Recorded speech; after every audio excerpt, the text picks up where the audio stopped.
Assalamualaikum warahmatullahi wabarakatuh. Sampai jumpa kembali di channel Ngaji Online Bakti 2020. Pada kesempatan kali ini kita akan membahas lagi mengenai aplikasi Zoom. Jadi sebelumnya kita sudah bahas bagaimana kita mendownload Zoom dan juga melakukan perubahan di virtual background. Jadi background kita bisa terlihat uh, sesuai dengan background yang kita kehendaki. Karena biasanya ketika background kita eh, apa namanya kurang enak dilihat, itu kita menghendaki agar virtual background kita bisa berubah. Atau ketika ada acara-acara tertentu, biasanya virtual background-nya menyesuaikan dengan acara tersebut. Oke, tadi sebelumnya kita sudah membahas mengenai fungsi mikrofon dan juga fungsi video. Fungsi mikrofon dan fungsi video. Saat ini fungsi video saya matikan dan juga fungsi mikrofon saya matikan ya. Kemudian di sini ada fungsi security. Security ini bisa ketika Bapak Ibu menjadi host, Bapak Ibu bisa log meeting. Log meeting ini artinya meeting sudah ditutup pintunya, jadi tidak memungkinkan ada peserta lain yang masuk ke meeting kita. Jadi untuk menghindari adanya penyusup gitu ya, penyusup yang masuk di meeting online karena memang seringkali terjadi ada penyusup yang masuk di meeting online karena ID dan passwordnya disebarkan melalui media sosial sehingga ada orang-orang yang tidak dikehendaki masuk kemudian mengganggu jalannya Zoom meeting dan ini terjadi beberapa kali di pertemuan setingkat wakil presiden. Kemudian ada enable waiting room.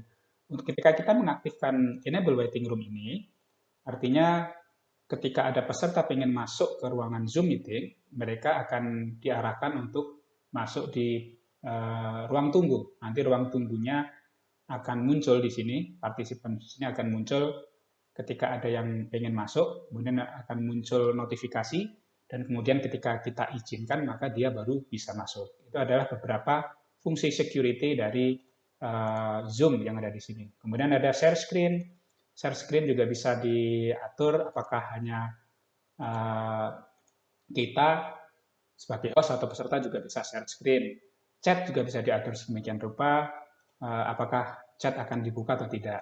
Biasanya share screen itu tidak diaktifkan agar hanya panitia yang bisa share screen, tapi untuk chat dan kemudian rename themselves atau peserta bisa merubah namanya mereka, itu diaktifkan.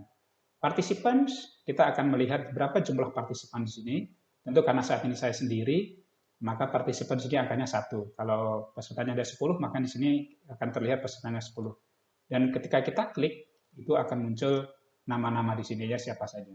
Dan dari panel ini kita bisa sebagai host atau sebagai orang yang mengundang acara atau mengendalikan pertemuan, kita bisa melakukan fungsi-fungsi mute all misalnya, ini mematikan fungsi mikrofon seluruh peserta.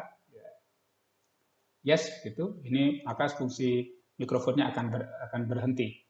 Atau ketika unmute, maka fungsi mikrofonnya akan hidup kembali.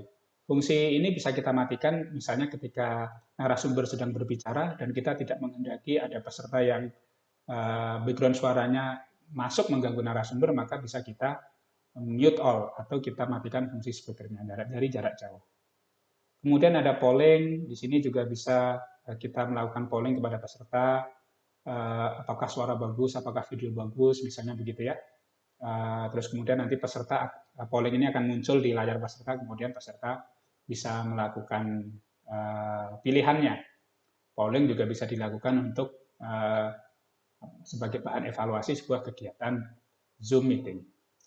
Chat, fungsi chat di sini biasanya dipakai untuk peserta bisa menanyakan sesuatu kepada narasumber atau kepada peserta atau kepada panitia.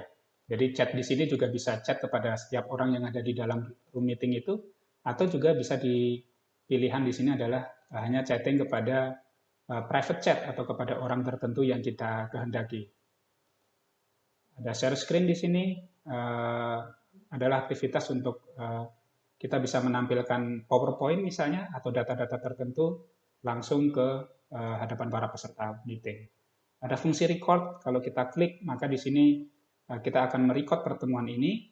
Record bisa rekamannya bisa disimpan di komputer atau disimpan di cloud, bukan di komputer tetapi di penyimpanan virtual. Closed caption juga bisa dipakai. Closed caption adalah fasilitas yang seperti translation ya. Jadi ketika saya ngomong, ketika narasumber ngomong, maka closed caption ini bisa melakukan diketik gitu ya, diketik sehingga muncul narasi seperti yang narasumber ucapkan. Closed caption biasanya dipakai untuk membantu jika ada peserta yang tuli atau tidak bisa mendengar, sehingga mereka bisa mengikuti pertemuan tetapi dengan membaca teks yang tersedia di layar komputer atau layar handphone mereka.